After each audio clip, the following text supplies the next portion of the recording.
Hola amigos, ¿qué tal? ¿Cómo están? ¿Sabían que el conocimiento de las leyes que nos rigen es de suma importancia para poder tomar las decisiones pertinentes en el momento necesario?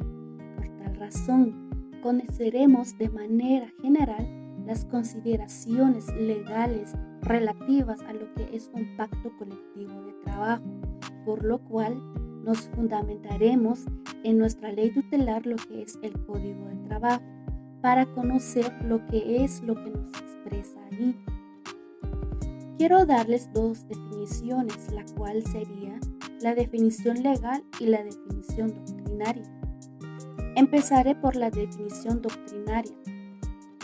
El pacto colectivo de trabajo es un convenio que todo trabajador o patrono necesita comprender a plenitud. Más bien dicho, el pacto colectivo de trabajo es un derecho del patrono y el derecho del trabajador, que se trata de un acuerdo general firmado entre el trabajador y el patrono. Eso respalda a la empresa o a la organización en el cual se establecen las condiciones mínimas y básicas para bienestar y los intereses de ambas partes.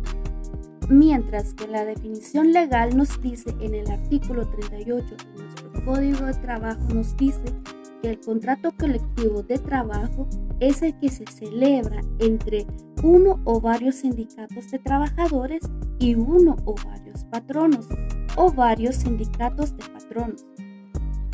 También nos dice en el artículo 39 de nuestro mismo Código de Trabajo que el contrato colectivo de trabajo debe celebrarse siempre por escrito y siempre y cuando en 3 ejemplares. Esto quiere decir, cada vez que se celebra un contrato de trabajo se debe hacer 3 ejemplares, los cuales se debe dar uno al patrono, uno al trabajador y el otro al Ministerio de Trabajo, para que este contrato se quede como un respaldo tanto para el trabajador, para el patrono y para el Ministerio de Trabajo, que se está cumpliendo con las mismas leyes.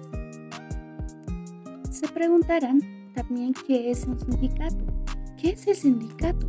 Pues lo encontramos en nuestro Código de Trabajo, que dice que es toda asociación permanente de trabajadores, de patrones o de personas de profesión u oficio independiente, constituida exclusivamente para el estudio, mejoramiento y protección de sus respectivos intereses económicos, sociales y comunes.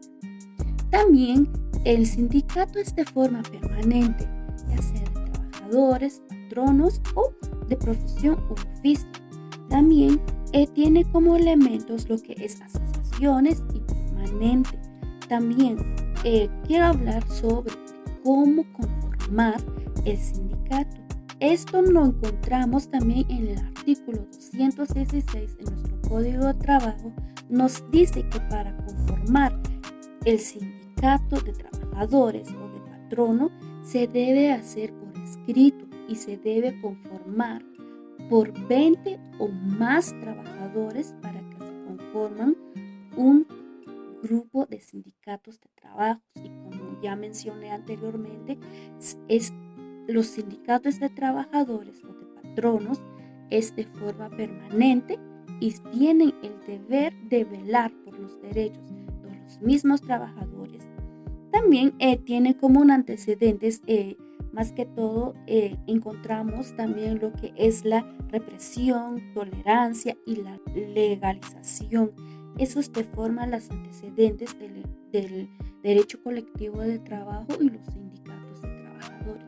Pero también quiero hablarles sobre el tema de la diferencia del contrato colectivo de trabajo y pacto colectivo de condiciones de trabajo. Aquí hay una diferencia. Como ya mencioné anteriormente, el contrato colectivo de trabajo es el que se celebra entre uno o varios sindicatos de trabajadores trabajadores en uno o varios sindicatos de patronos, por virtud del cual el sindicato o sindicatos de trabajadores se comprometen bajo su responsabilidad de que algunos de sus miembros ejecuten labores determinadas, mientras que el pacto colectivo de condiciones de trabajo es el que se celebra entre uno o varios sindicatos de trabajadores, uno o varios patronos, y el objeto es reglamentar las condiciones de trabajo que deba prestarse a las demás materias relativas.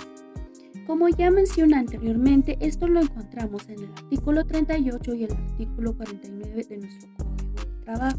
Pero ahora sí, viene lo que es la diferencia. Ahora hablemos sobre la diferencia de estos, del contrato colectivo y pacto colectivo de trabajo. El contrato colectivo de trabajo es de plazo de duración definido, mientras que el pacto colectivo de trabajo sí tiene plazo de duración. Esto lo encontramos en el artículo 53 de nuestro Código de Trabajo. Y también si hablamos de la finalidad del contrato colectivo de trabajo, la finalidad del sindicato de trabajadores ejecute labores determinadas a cambio de una remuneración, mientras que la finalidad del pacto colectivo de trabajo es reglamentar las condiciones de trabajo que deben sujetarse a patronos y trabajadores, pero también tiene una forma de negociación de estos ambos temas, el cual, si hablamos de la forma de negociación del contrato colectivo, el arreglo es directo, pero mientras que la forma de negociación del pacto colectivo es vía directa. Ahora bien, entonces, ¿qué es un pacto colectivo de trabajo? Pues es un documento y que se celebra entre uno o más jefes o uno o más patrones o una o más organizaciones. También tiene el objetivo de establecer las condiciones de trabajo, así como también estipular acuerdos, remuneraciones durante el tiempo determinado. También nos preguntamos a quién beneficia directamente el contrato colectivo. El contrato colectivo aplica a todos los empleados de un ámbito muy determinado, entre ellos entre una empresa o un sector o un lugar. Entonces, ¿cuál es la vigencia de los contratos colectivos? El contrato colectivo de trabajo cuenta con un conjunto de condiciones que estipulan su vigencia. Los contratos colectivos entran en vigencia a partir del día siguiente a la que corresponde a la fecha del vencimiento del documento suscrito con anterioridad. En caso de no existir el contrato colectivo o fallo arbitral, previamente el documento firmado recientemente entra en vigencia al día siguiente de la fecha de la suscripción del mismo. Entonces, amigos, es necesario saber diferenciar lo que es el contrato colectivo de condiciones de trabajo y el pacto colectivo de trabajo, también la fecha del vencimiento, las condiciones y las diferencias, como ya había mencionado anteriormente. También es necesario saber cómo es la negociación y cómo se debe establecer, y lo que es en sí la definición del contrato del trabajo, porque a través, como ya les decía anteriormente, el conocimiento es muy importante para que nos sirva en su momento donde podamos presenciar un contrato de colectivo de condiciones de trabajo, ya que como personas, ¿verdad? En su momento podemos tener un contrato en nuestro trabajo. Entonces es necesario saber cuáles son las condiciones y cuál es un sindicato, entonces saber las informaciones importantes. Entonces, esto ha sido por hoy. Gracias y hasta